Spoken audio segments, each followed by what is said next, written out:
हर हर महादेव।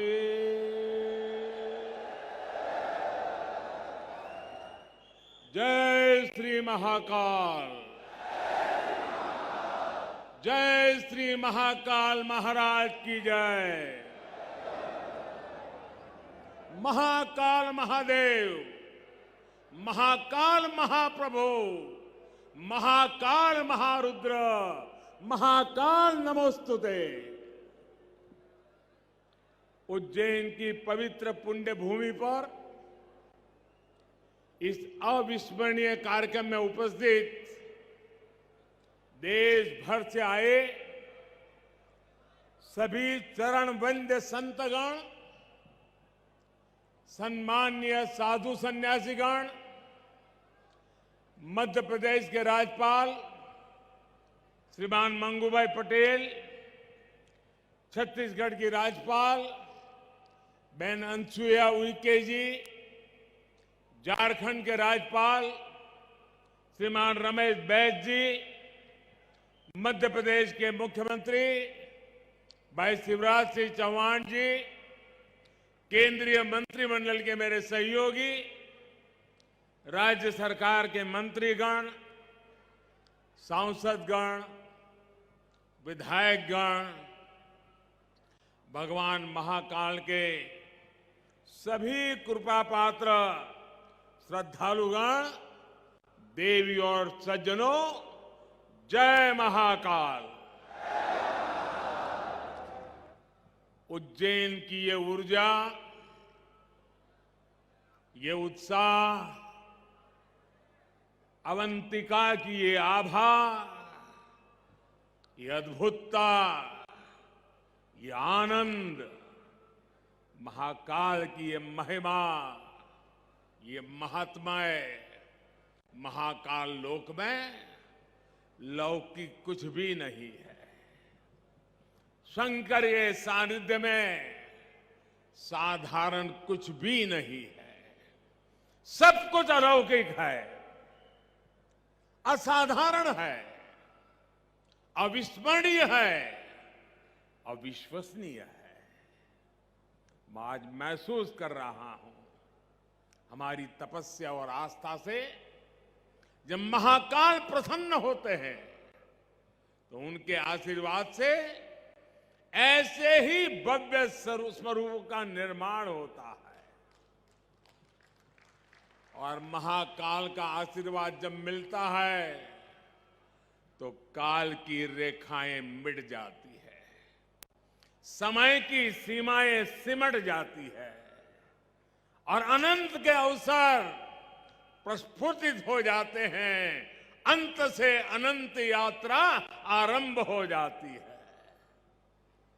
महाकाल लोक की ये भव्यता भी समय की सीमाओं से परे आने वाली कई पीढ़ियों को अलौकिक दिव्यता के दर्शन कराएगी। भारत की सांस्कृतिक और आध्यात्मिक चेतना को ऊर्जा देगी। मैं इस अद्भुत अवसर पर राजाधिराज महाकाल के चरणों में शत शत नमन करता हूं। मैं आप सभी को, देश और दुनिया में महाकाल के सभी भक्तों को हृदय से बहुत बहुत बधाई देता हूं। विशेष रूप से भाई शिवराज सिंह चौहान और उनकी सरकार, उनका मैं हृदय से अभिनंदन करता हूं, जो लगातार इतने समर्पण से इस सेवा यज्ञ में लगे हुए हैं। साथ ही मैं मंदिर ट्रस्ट से जुड़े सभी लोगों का, संतों और विद्वानों का भी आदरपूर्वक धन्यवाद करता हूं, जिनके सहयोग से इस प्रयास को सफल किया है। साथियों, महाकाल की नगरी उज्जैन के बारे में हमारे यहां कहा गया है, प्रलयो न बाधते, प्रलयो न बाधते तत्र महाकालपुरी, अर्थात महाकाल की नगरी प्रलय के प्रहार से भी मुक्त है। हजारों वर्ष पूर्व जब भारत का भौगोलिक स्वरूप आज से अलग रहा होगा, तब से ये माना जाता रहा है कि उज्जैन भारत के केंद्र में है। एक तरह से ज्योतिषीय गणनाओं में उज्जैन न केवल भारत का केंद्र रहा है, बल्कि ये भारत की आत्मा का भी केंद्र रहा है। ये वो नगर है जो हमारी पवित्र 7 पुरियों में से एक गिना जाता है। ये वो नगर है जहां स्वयं भगवान कृष्ण ने भी आकर शिक्षा ग्रहण की थी। उज्जैन ने महाराजा विक्रमादित्य का वो प्रताप देखा है जिसने भारत के नए स्वर्ण काल की शुरुआत की थी। महाकाल की इस धरती से विक्रम संवत के रूप में भारतीय काल गणना का एक नया अध्याय शुरू हुआ था। उज्जैन के क्षण क्षण में, पल पल में इतिहास सिमटा हुआ है। कण कण में आध्यात्म समाया हुआ है और कोने कोने में ईश्वरीय ऊर्जा संचारित हो रही है। यहां काल चक्र का 84 कल्पों का प्रतिनिधित्व करते 84 शिवलिंग है। यहां 4 महावीर है, 6 विनायक है, 8 भैरव है, 8 मातृकाएं हैं, 9 ग्रह है, 10 विष्णु है, 11 रुद्र है, 12 आदित्य है, 24 देवियां है और 88 तीर्थ है। और इन सबके केंद्र में राजाधिराज कालाधिराज महाकाल विराजमान है। यानी एक तरह से हमारे पूरे ब्रह्मांड की ऊर्जा को हमारे ऋषियों ने प्रतीक स्वरूप में उज्जैन में स्थापित किया हुआ है।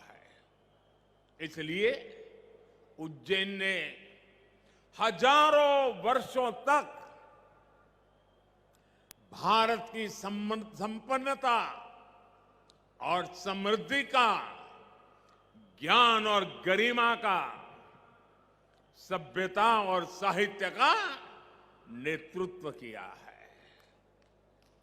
इस नागरी का वास्तु कैसा था, वैभव कैसा था, शिल्प कैसा था, सौंदर्य कैसा था, इसके दर्शन हमें महाकवि कालिदास के मेघदूतम में होते हैं।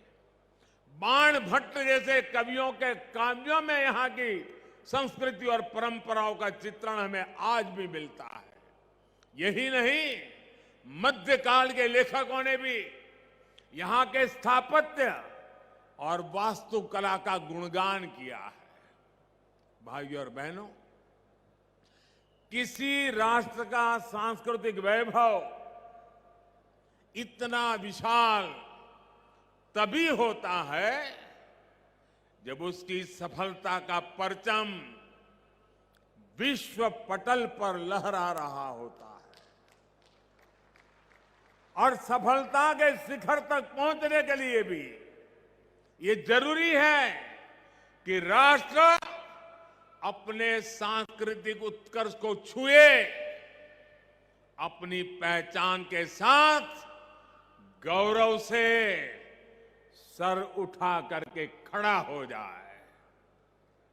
इसलिए आजादी के अमृत काल में भारत ने गुलामी की मानसिकता से मुक्ति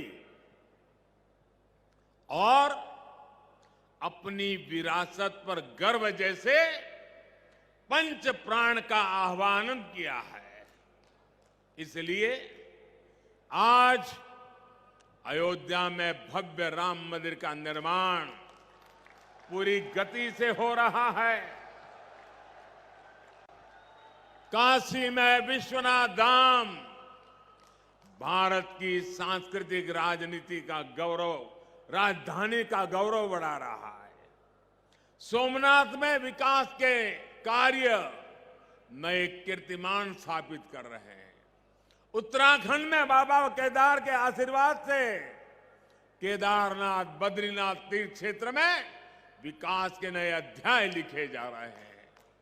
आजादी के बाद पहली बार 4 धाम प्रोजेक्ट के जरिए हमारे चारों धाम ऑल वेदर रोड से जुड़ने जा रहे हैं। इतना ही नहीं, आजादी के बाद पहली बार करतारपुर साहिब कॉरिडोर खुला है, हेमकुंड साहिब रोपवे से जुड़ने जा रहा है। इसी तरह स्वदेश दर्शन और प्रसाद योजना से देश भर में हमारी आध्यात्मिक चेतना के ऐसे कितने ही केंद्रों का गौरव पुनः स्थापित हो रहा है। और अब इसी कड़ी में ये भव्य, अति भव्य महाकाल लोक भी अतीत के गौरव के साथ भविष्य के स्वागत के लिए तैयार हो चुका है। आज जब हम उत्तर से दक्षिण तक, पूरब से पश्चिम तक अपने प्राचीन मंदिरों को देखते हैं तो उनकी विशालता, उनका वास्तु हमें आश्चर्य से भर देता है। कोणार्क का सूर्य मंदिर हो या महाराष्ट्र में एलोरा का कैलाश मंदिर, ये विश्व में किसी विस्मित नहीं कर देते। कोणार्क सूर्य मंदिर के तरह ही गुजरात का मोढेरा सूर्य मंदिर भी है, जहां सूर्य की प्रथम किरणें सीधे गर्भगृह तक प्रवेश करती है। इसी तरह तमिलनाडु के तंजौर में राजा राजचोल द्वारा बनाया गया ब्रह्मदेवेश्वर मंदिर है। कांचीपुरम में वरदराजा पेरुमल मंदिर है। रामेश्वरम में रामनाथ स्वामी मंदिर है। बेलूर का चन्नकेशवा मंदिर है। मदुराई का मीनाक्षी मंदिर है। तेलंगाना का रामप्पा मंदिर है। श्रीनगर में शंकराचार्य मंदिर है। ऐसे कितने ही मंदिर हैं। वो बेजोड़ है, कल्पनातीत है, न भूतो न भविष्यति के जीवंत उदाहरण है। जब हम इन्हें देखते हैं तब सोचने को मजबूर हो जाते हैं, उस दौर में, उस युग में किस तकनीक से इन निर्माण हुए होंगे। हमारे सारे प्रश्नों के उत्तर हमें भले ही न मिलते हो, लेकिन इन मंदिरों के आध्यात्मिक सांस्कृतिक संदेश हमें उतनी ही स्पष्टता से आज भी सुनाई देते हैं। जब पीढ़ियां इस विरासत को देखती हैं, उसके संदेशों को सुनती है, तो एक सभ्यता के रूप में ये हमारी निरंतरता और अमरता का जरिया बन जाता है। महाकाल लोक में ये परंपरा उतने ही प्रभावी ढंग से कला और शिल्प के द्वारा उकेरी गई है। ये पूरा मंदिर प्रांगण शिव पुराण की कथाओं के आधार पर तैयार किया गया है। आप यहां आएंगे तो महाकाल के दर्शन के साथ ही आपको महाकाल की महिमा और महत्व के भी दर्शन होंगे। पंचमुखी शिव, उनके डमरू, सर्प, त्रिशूल, अर्धचंद्र और सप्तऋषि, इनके भी उतने ही भव्य स्वरूप यहां स्थापित किए गए हैं। ये वास्तु, इसमें ज्ञान का ये समावेश, ये महाकाल लोक को उसके प्राचीन गौरव से जोड़ देता है, उसकी सार्थकता को और भी बढ़ा देता है। भाइयों और बहनों, हमारे शास्त्रों में एक वाक्य है, शिवम ज्ञानम, शिवम ज्ञानम। इसका अर्थ है शिव ही ज्ञान है और ज्ञान ही शिव है। शिव के दर्शन में ही ब्रह्मांड का सर्वोच्च दर्शन है और दर्शन ही शिव का दर्शन है। इसलिए मैं मानता हूं हमारे ज्योतिर्लिंगों का ये विकास भारत की आध्यात्मिक ज्योति का विकास है, भारत के ज्ञान और दर्शन का विकास है। भारत का ये सांस्कृतिक दर्शन एक बार फिर शिखर पर पहुंचकर विश्व के मार्गदर्शन के लिए तैयार हो रहा है। साथियों, भगवान महाकाल एकमात्र ऐसे ज्योतिर्लिंग है जो दक्षिण मुखी है। ये शिव के ऐसे स्वरूप है जिसकी भस्म आरती पूरे विश्व में प्रसिद्ध है। हर भक्त अपने जीवन में भस्म आरती के दर्शन जरूर करना चाहता है। भस्म आरती का धार्मिक महत्व यहां उपस्थित आप सब संतगण ज्यादा गहराई से पता पाएंगे, लेकिन मैं इस परंपरा में हमें भारत की जीवटता और जीवंतता के दर्शन भी करता हूं। मैं इसमें भारत के अपराजेय अस्तित्व को भी देखता हूं, क्योंकि जो शिव सोयम भूति विभूषण, सोयम भूति विभूषण, अर्थात वस्त्र को धारण करने वाले हैं, वो सर्वाधिपः सर्वदा भी है, अर्थात वो अनस्व और अविनाशी भी है। इसलिए जहां मां काल है वहां कालखंडों की सीमाएं नहीं है। महाकाल की शरण में विश्व में भी स्पंदन होता है। महाकाल के सानिध्य में अवसान से भी पुनर्जीवन होता है, अंत से भी अनंत की यात्रा आरंभ होती है। यही हमारी सभ्यता का वो आध्यात्मिक आत्मविश्वास है जिसके सामर्थ्य से भारत हजारों वर्षों से अमर बना हुआ है, अजरा अमर बना हुआ है। अब तक हमारी आस्था के केंद्र जागृत है, भारत की चेतना जागृत है, भारत की आत्मा जागृत है। अतीत में हमने देखा है प्रयास हुए, परिस्थितियां पलटी, सत्ताएं बदली, भारत का शोषण भी हुआ, आजादी भी गई। इल्तुतमिश जैसे आक्रमणकारियों ने उज्जैन की ऊर्जा को भी नष्ट करने के प्रयास किए। लेकिन हमारे ऋषियों ने कहा है, चंद्रशेखरम आश्रये, चंद्रशेखरम आश्रये मम किम करिष्यति व्ययम। अर्थात महाकाल शिव की शरण में अरे मृत्यु भी हमारा क्या कर लेगा। और इसलिए भारत अपनी आस्था के इन प्रामाणिक केंद्रों की ऊर्जा से फिर पुनर्जीवित हो उठा, फिर उठ खड़ा हुआ। हमने फिर अपने अमरत्व की वैसी ही विश्वव्यापी घोषणा कर दी।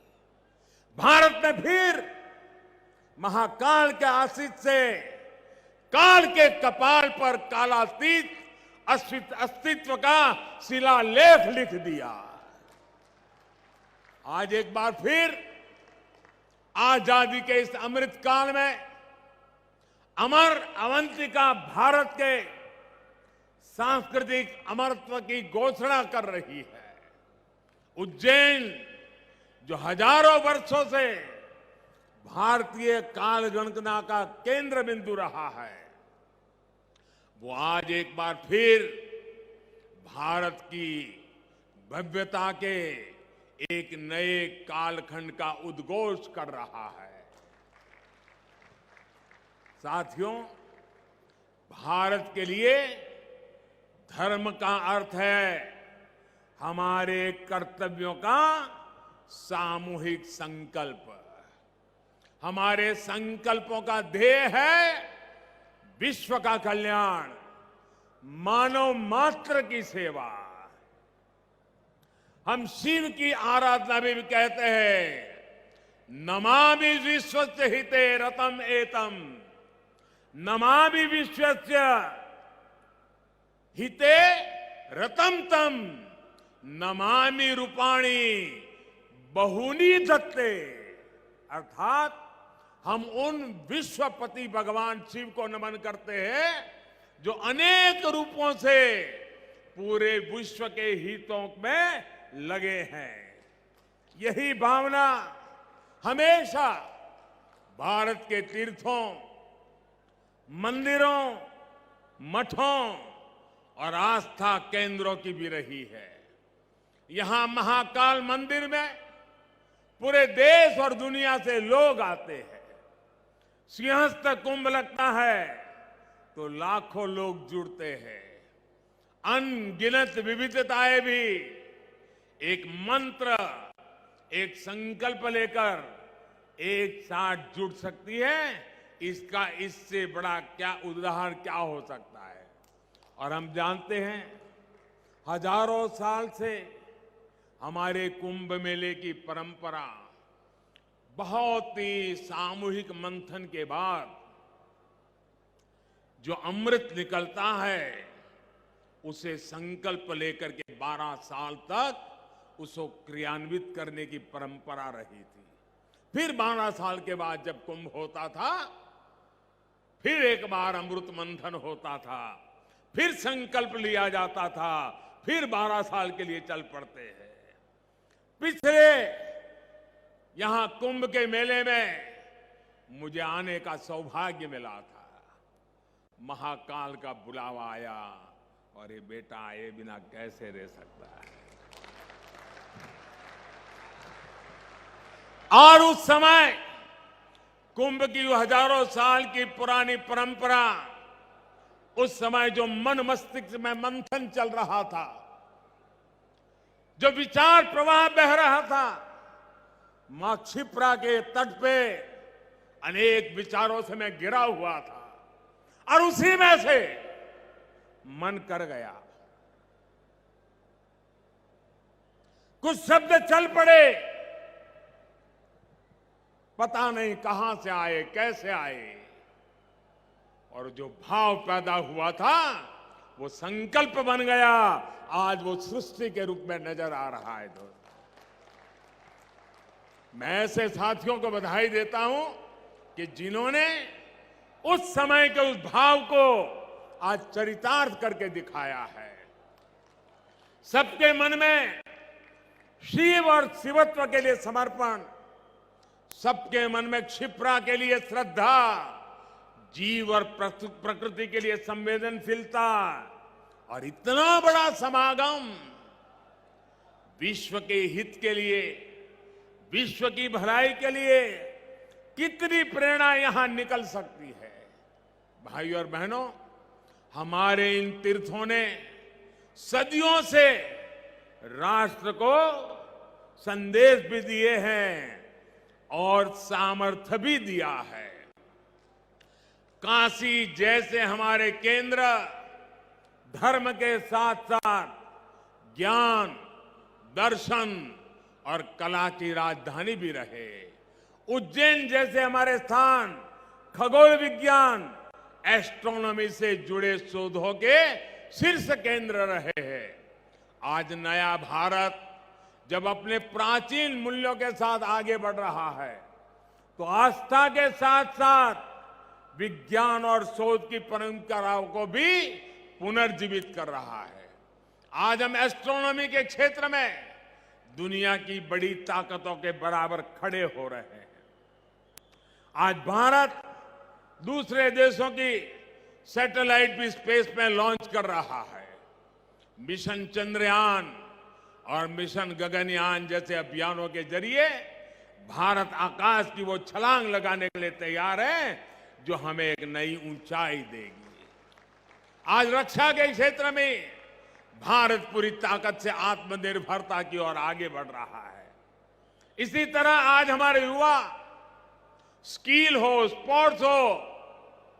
स्पोर्ट्स में भी स्टार्टअप, एक एक चीज नहीं, नए स्टार्टअप के साथ, नए यूनिकॉर्न के साथ हर क्षेत्र में भारत की प्रतिभा का डंका बजा रहे हैं। और भाइयों बहनों, हमें भी याद रखना है, ये न भूले, जहां इनोवेशन है वहीं पर रिनोवेशन भी है। हमने गुलामी के कालखंड में जो खोया, आज भारत उसे रिनोवेट कर रहा है। अपने गौरव की, अपने वैभव की पुनर्स्थापना हो रही है। और इसका लाभ सिर्फ भारत के लोगों को नहीं, विश्वास रखिए साथियों, महाकाल के चरणों में बैठे हैं, विश्वास से भर जाइए। और मैं विश्वास से कहता हूं, इसका लाभ पूरे विश्व को मिलेगा, पूरी मानवता को मिलेगा। महाकाल के आशीर्वाद से भारत की भव्यता पूरे विश्व के विकास के लिए नई संभावनाओं को जन्म देगी। भारत की दिव्यता पूरे विश्व के लिए शांति के मार्ग प्रशस्त करेगी। इसी विश्वास के साथ भगवान महाकाल के चरणों में मैं एक बार फिर सर झुका करके प्रणाम करता हूं। मेरे साथ पूरे भक्ति भाव से बोलिए, जय महाकाल, जय जय महाकाल, जय जय महाकाल, जय जय महाकाल, जय जय महाकाल, जय जय महाकाल, जय जय महाकाल, जय जय महाकाल।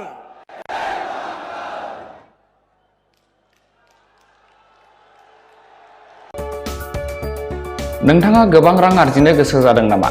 जुदि गोसो जादों अब्ला नोंथांनि थाखाय मोजां खौरां। New India technologies master franchise all Assam ATM service Hitachi ATM and Tata Indicash ATM फसंनानै नोंथाङाबो गोबां रां बुथुमनो हागोन। लाइमोनफोरनिफ्राय जागायनानै बैसो जानाय गासिबो बैसोनि सुबुंफोरानो बे फालांगिजों गोरलैनो रां आर्जिनो हागोन। नोंथांनि गामियावबो बे एटिएम मेसिनखौ फसंनानै नोंथाङाबो मुलाम्फा मोननो हागोन। बांसिनै मिन्थिनो थाखाय 7002005072 एबा 9401230135 जानबुं अनजिमायाव दिनैनो सुलाद ला।